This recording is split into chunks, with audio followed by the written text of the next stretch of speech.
How to change your profile picture on Discord mobile.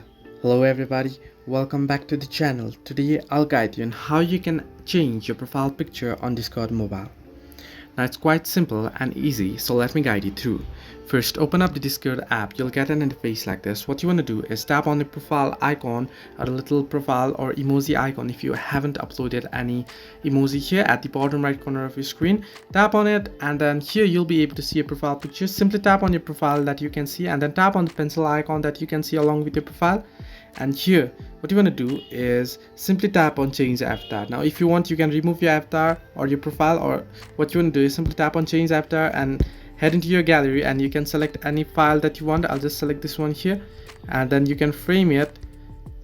And once you do it, what you want to do is tap on the tick mark that you can find at the top right corner of your screen and your profile picture will be changed. Now however, I couldn't upload it. I'll just select it again. I'll select another picture here, head into gallery and select this one.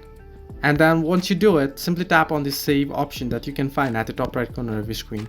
So this way you can change your profile picture on Discord mobile. Hope this helped you. Do like and subscribe and do not forget to leave a comment down below if you have any further issues.